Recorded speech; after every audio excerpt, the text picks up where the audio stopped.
Welcome back to Quiet History by Sang.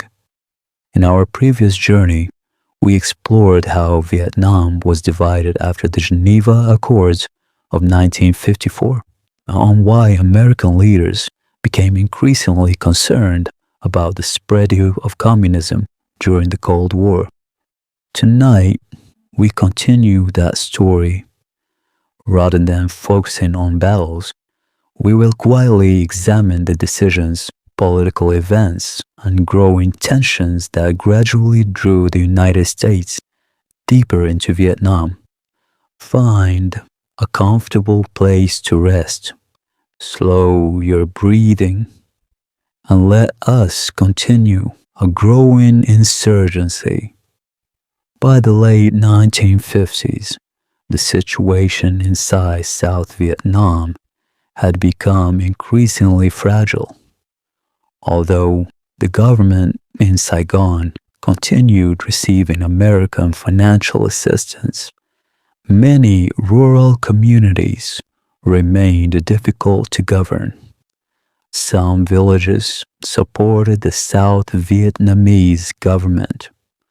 Others quietly sympathized with communist revolutionaries, and many simply wished to avoid conflict altogether. Life in the countryside followed the rhythm of the seasons. Farmers planted rice, children attended school, families gathered for evening meals beneath the warm tropical sky. Yet beneath this peaceful routine, political divisions continued to grow. In 1960, communist leaders helped organize a new political and military movement in South Vietnam. It became officially known as the National Liberation Front, although many Americans later referred to its fighters simply as the Viet Cong. The organization attracted people for different reasons. Some believed in the communist ideology. Others opposed the South Vietnamese government. Some simply hoped to reunify Vietnam under a single government. To many villagers, the conflict was not always seen as a struggle between two distant political systems. Instead, it often felt like a conflict between neighbors, families, and competing visions for the country's future. American advisors reported that attacks on government officials and military outposts were becoming more frequent. Roads that appeared peaceful during the day sometimes became dangerous after sunset. The challenge facing South Vietnam was no longer simply defending its borders. It had become a struggle for influence within its own villages. President Kennedy's difficult decision in January 1961, John F. Kennedy became President of the United States. He inherited a world shaped by Cold War competition. Only months earlier, tensions between East and West had continued rising across Europe, Asia, and Latin America. Vietnam was only one part of a much larger global picture. President Kennedy believed that abandoning South Vietnam might encourage communist movements elsewhere. At the same time, he remained cautious about sending large numbers of American combat troops. Instead, his administration expanded military assistance. More advisors arrived, Training programs increased. Modern equipment was delivered. Helicopters became increasingly important for transporting soldiers and supplies across difficult terrain. By the end of Kennedy's presidency, the number of American military advisors in Vietnam had grown dramatically. Yet officially, the United States still described its role as one of support rather than direct combat. Many officials hoped that better training and stronger local leadership would allow South Vietnam to defend itself. It was a strategy built upon patience, but patience was becoming increasingly difficult. Political crisis in Saigon. While security challenges continued, political problems also grew inside South Vietnam. President Ngo Dinh Diem had earned American support because of his firm opposition to communism. However, many citizens criticized his government. Some believed political power had become concentrated among a small circle of trusted family members. Others argued that local officials paid too little attention to ordinary people living in our rural communities. Religious tensions also increased during the early 1960s. Large demonstrations appeared in several cities. Images of peaceful Buddhist protests spread around the world through newspapers and television broadcasts. International attention intensified. American officials began questioning whether the South Vietnamese government still enjoyed broad public support. Within the government itself, division became more serious.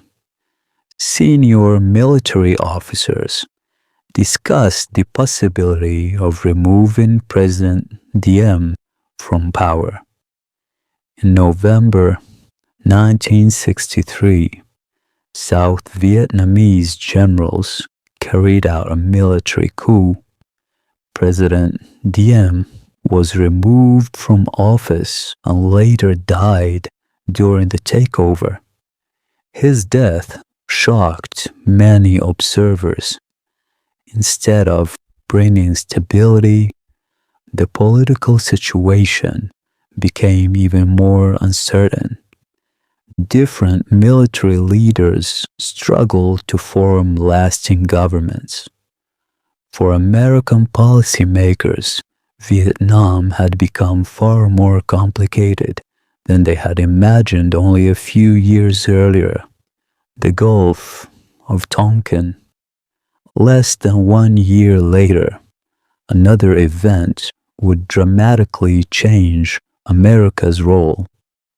In August 1964, two incidents involving American naval vessels occurred in the Gulf of Tonkin. The first confrontation clearly involved an exchange between North Vietnamese patrol boats and the USS Maddox. The second reported attack was far less certain. Question later emerged about whether it had actually taken place as originally described. Despite those uncertainties, the reports created enormous concern in Washington. President Lyndon B. Johnson asked Congress for authority to respond. Congress quickly approved what became known as the Gulf of Tonkin Resolution. The resolution did not formally declare war. Instead, it gave the president broad authority to use military force in Southeast Asia if necessary.